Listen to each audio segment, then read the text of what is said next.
안녕하세요. 저는 나름 평범하게 살아온 40대 여자입니다. 썰남 사연들을 보면서 정말 세상에는 말도 안 되는 일이 많이 일어나는구나, 드라마보다 더 드라마 같다고 느낄 때가 많은데 생각해보니 저에게도 정말 말도 안 되는 드라마 같은 사연이 있었네요. 저는 20대 후반에 남편과 결혼해 아이 2명을 낳아 키우고 있어요.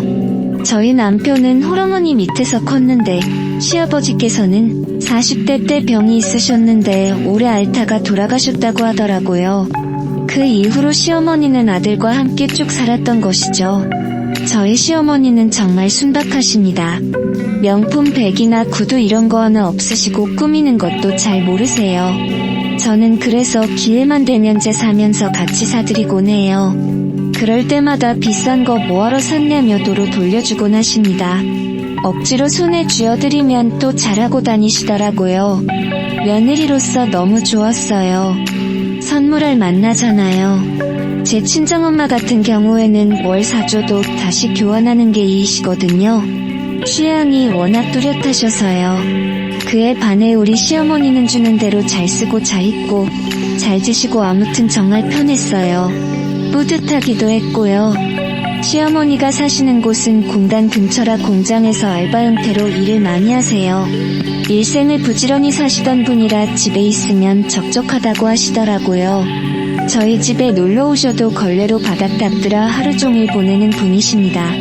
사실 전 시어머니를 볼 때마다 이상하게 마음이 아프더라고요.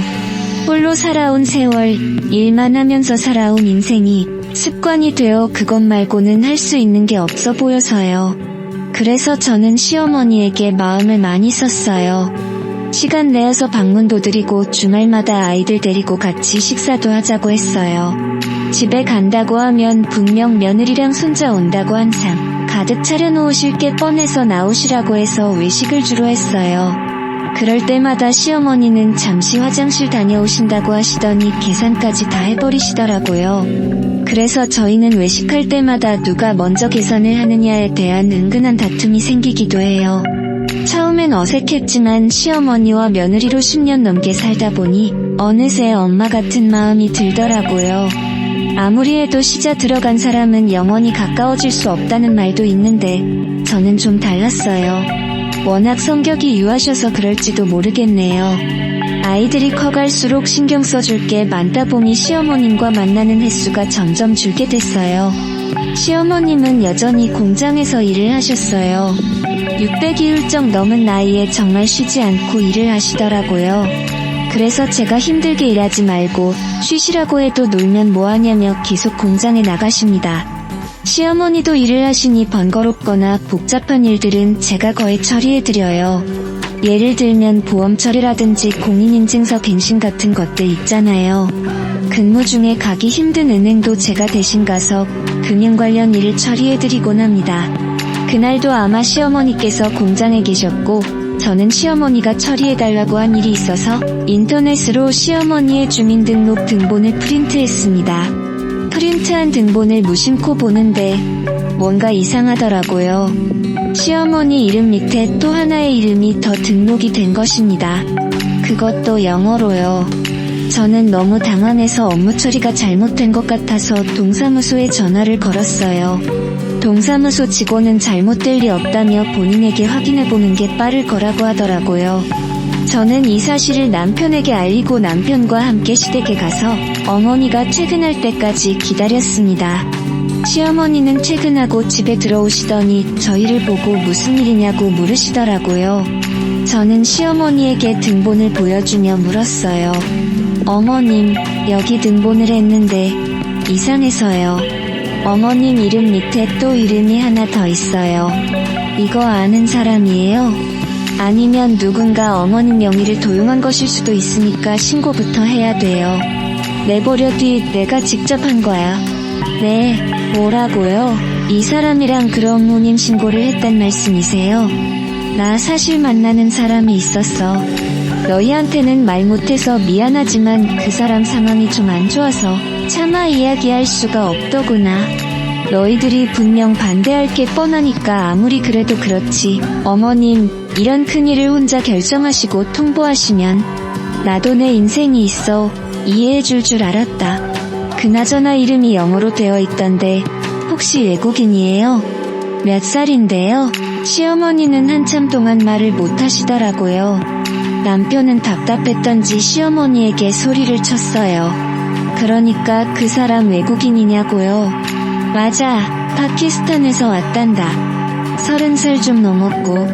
네, 남편과 저는 정말 말 그대로 얼어붙었습니다. 600이 넘은 시어머니가 30대 파키스탄인과 혼인신고를 했다니요. 저는 이 말 같지도 않은 말을 들은 제 귀를 의심했어요. 시어머니는 그 사람과 공장에서 만났다고 하네요.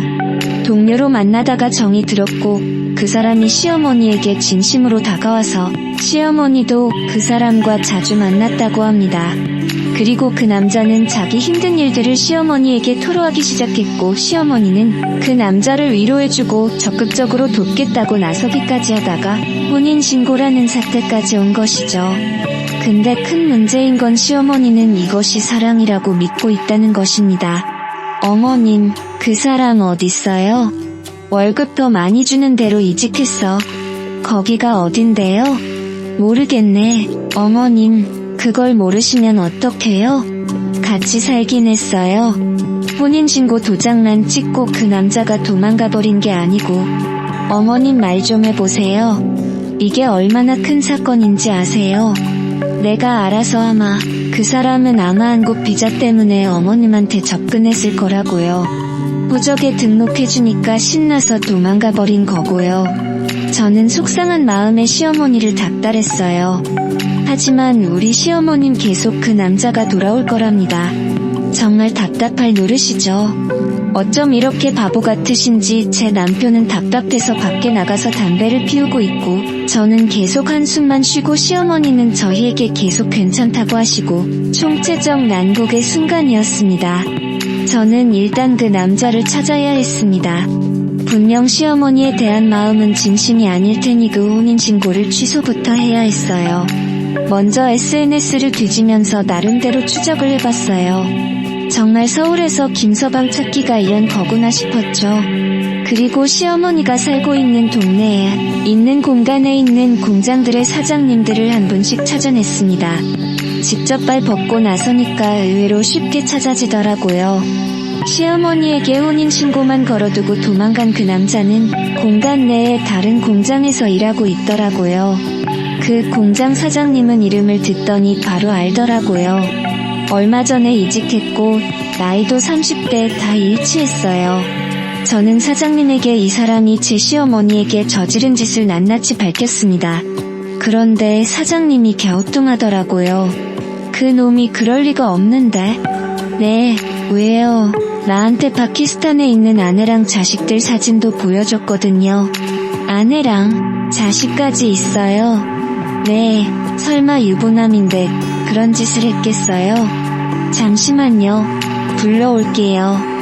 사장님은 그 남자를 불러오겠다고 했어요. 잠시 후 사장실 문을 열고 그 남자가 들어왔어요. 저희 시어머니의 법정 남편을 대면하게 되었네요. 저는 의사소통을 어떻게 해야 될지 몰랐는데 그 남자 한국말을 유창하게 잘하더라고요. 저는 저희 시어머니의 이름을 댔어요. 그 남자의 표정이 약간 움찔하더라고요. 아내의 애까지 파키스탄에 있다면서요. 이거 사기 결혼인 거 알죠? 어머님을 사랑했습니다. 사랑은 무슨 그런 사람이 다른 공장으로 이직하고 도망을 가요? 미안합니다. 이혼 소송 진행할 거니까 그렇게 알고 있어요. 그리고 사장님, 이 사람 해고하지 않으면 저 인터넷에 이 사람이 한 집들 공장 이름이랑 같이 뿌릴 거니까 알아서 하세요. 빨리 꼬리 자르는 게 좋을 거예요. 저는 사장님에게 이 남자의 해고를 건의했고 사장님도 사태의 심성을 눈치챘는지 알겠다고 바로 인사조치하겠다고 약속하셨어요. 문제는 저희 시어머니였습니다. 시어머니는 갑자기 저를 댁으로 부르시더니 저에게 말씀하시더라고요. 이혼 소송 난 안 한다. 네, 그게 무슨 말씀이세요? 그 남자 사기꾼이에요. 어머님, 아시잖아요. 사기꾼이고 뭐고 난 모르겠고 그냥 난 이대로 살란다. 뭐 내 인생 달라지는 것도 없잖아. 그냥 이대로 죽으면 그만인걸. 그 남자가 어머님 이용한 건 화 안 나세요? 저는 너무 화가 나고 괘씸해요. 그 사람 불쌍한 사람이야. 여기서 돈 못 벌면 지 나라에 있는 아내랑 자식들 굶어 죽는단다. 거기서는 월급이 여기보다 훨씬 적고 유부남인 거 아셨어요? 어우님 진짜 알고 혼인신고까지 하신 거예요? 거기는 부인을 4명까지 둘 수 있다고 하더라. 어머님, 제정신이세요? 어제 나한테 찾아와서 싹싹 빌더라. 자기 한 번만 살려달라고 한국 비자 취소되면 갈 곳 없이 그냥 죽어야 된다고 하더라. 그걸 보고 어떻게 이혼 소송을 진행하니? 저는 어머님을 계속 설득했어요. 그 남자의 의도 자체도 불순하고 너무나 의도적으로 접근한 게 맞는데 어머님은 순진하게도 그 남자가 불쌍하다는 이유만으로 그냥 덮어주려고 하시더라고요. 더 이상 제가 관여할 문제가 아닌 것 같기도 하다는 생각이 들더라고요. 어쩌면 시어머님이 원하는 대로 내버려두는 게 맞을지 고민이 됐습니다. 저걸 시어머니의 사랑이라고 믿어도 되는 건지 이해해드려야 하는 건지 저조차도 헷갈리기 시작했어요. 그런데 파키스탄에서 아무것도 모르고 남편과 아빠를 기다리고 있을 이름 모를 아내와 자식들을 생각하면 또 다시 괘씸해지더라고요. 혼자서 전전긍긍하면서 저는 인터넷으로 사기 결혼에 대해서 검색을 해봤어요. 저희 시어머님 같은 사례가 은근 있더라고요. 물론 외국인과 결혼해서 잘 사는 부부들이 많지만 시어머님 같은 경우에는 그냥 이용만 당한 것 같았어요. 그런 악질인 사람들이 종종 있다고 합니다. 사람의 진심을 이용하는 사람들은 정말 천벌을 받아야 한다고 생각해요. 그거야말로 잔인한 범죄죠. 하지만 저와 의견이 다른 시어머니 탓에 그렇게 저는 시어머니의 일에 대해 손을 놔버렸습니다. 어느 정도 포기 상태였던 것 같네요. 그제 별일이 없으면 다행이지 무소식이 희소식이지 하면서 지냈어요. 남편도 시어머니를 다신 안 보고 싶다고 외면해버리더라고요. 그렇게 지내니까 또 시간은 금방 가긴 갔어요. 가끔 시어머니가 어떻게 지내실까 생각은 들었지만 설마 무슨 일이야 있겠어? 하는 마음이 컸던 것 같아요. 제가 평소 친구들에게도 오지랖이 넓은 편인데 시어머니에게도 괜한 오지랖을 떨었다 싶기도 했고요. 몇 달 뒤 시어머니는 저에게 전화를 해오셨습니다. 목소리가 매우 안 좋으셨어요. 저에게 대뜸 마음을 바꾸셨다고 하네요. 이혼 소송을 도와달라고 하더라고요. 들어보니 그 남자가 은근히 생활비를 요구하기 시작했고 가끔 자기 뜻대로 되지 않으면 손찌검을 했다고 합니다. 덜덜 떨리는 목소리로 여태껏 있었던 일을 말씀하시더라고요. 갑자기 얼굴이 차게 싹 식어서 날 보는데 살기가 느껴지더라니까. 이건 도저히 아닌 것 같더라. 정말 내가 부끄러워서 말할 곳도 없고 미안하다. 못난 시에 믿어서 더가 말하는 걸 들었어야 했는데. 괜찮으세요? 나 좀 도와다오. 응, 저랑 같이 변호사 만나러 가요. 저는 시어머니의 이혼 소송을 도와드렸어요. 살다 시어머니의 이혼 소송까지 도맡아 하게 될 줄은 꿈에도 몰랐네요. 그것도 30대 남성과의 이혼 소송을요. 시어머니는 차마 아들 얼굴은 볼 자신이 없다고 하시더라고요.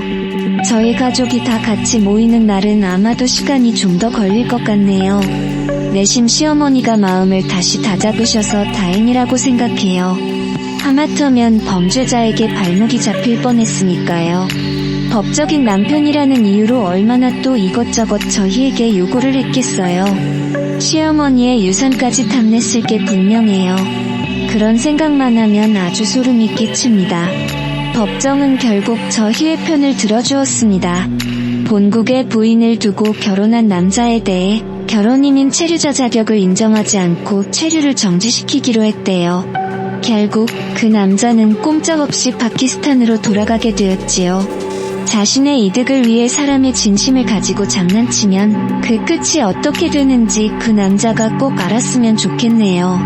맘 같아서는 그 남자의 아내와 자식들에게도 이 사실을 알리고 싶었지만 연락할 수 있는 방법이 없더라고요.